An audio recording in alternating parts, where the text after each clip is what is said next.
lengkap, semua alat buktinya sudah cukup. Media menyebutnya terduga, padahal ini udah tersangka. Dan apa yang terjadi adalah ini, ada info yang harus saya berikan karena ini disiarkan. Ini karena serangannya terlalu banyak, seolah-olah Dr. Sunardi ini lumpuh, harus pakai tongkat, nggak mungkin dia melakukan perlawanan. Dia bisa berjalan. Tongkat itu adalah alat untuk menjaga keseimbangannya setelah dia kecelakaan, bukan lumpuh.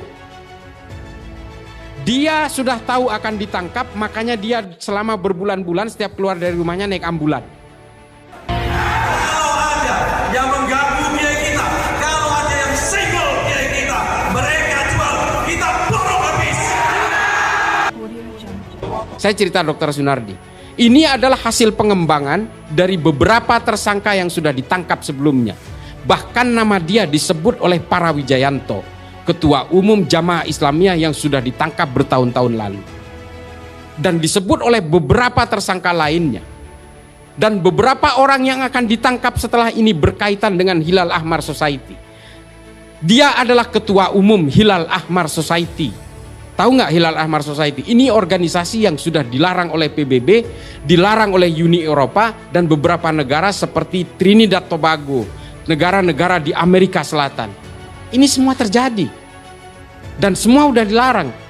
Mengapa baru ditangkap sekarang padahal keterlibatannya sejak tahun 2015? Kita harus mengumpulkan alat bukti yang cukup seperti yang saya bilang tadi. Undang-Undang nomor 5 tahun 2018 ini bukan pekerjaan mudah. Orang yang baru berniat tapi ditangkap.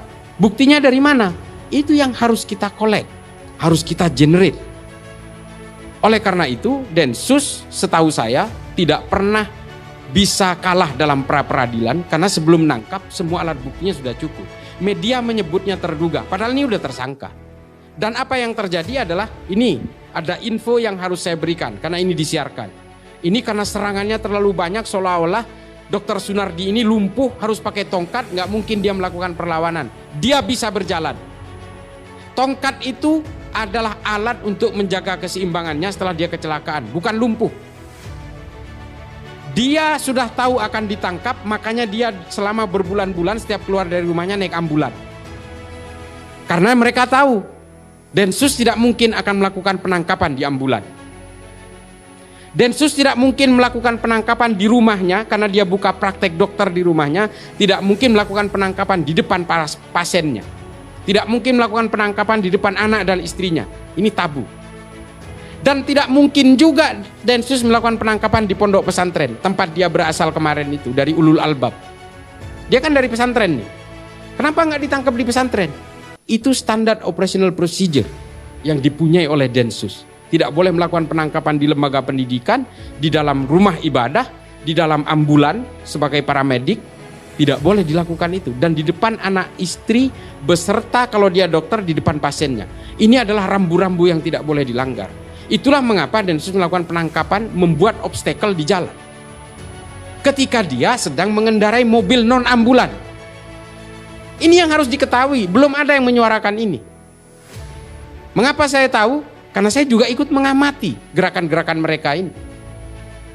Ini yang dilakukan. Dan ketika terjadi overmach, not to stand, situasi-situasi keterpaksaan, dia melakukan perlawanan, membahayakan masyarakat pengguna jalan lainnya.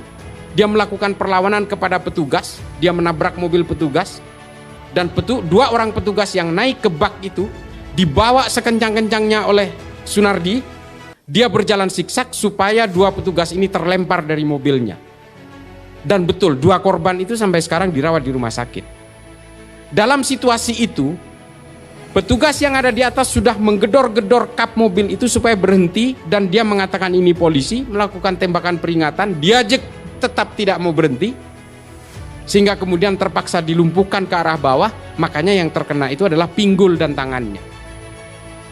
Kalau niat mau membunuh pada saat itu, jidatnya yang dihajar, gampang sekali.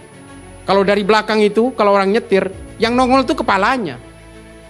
Tapi petugas masih berusaha untuk menembak tetap ke arah bawah. Tapi ajal berkata lain.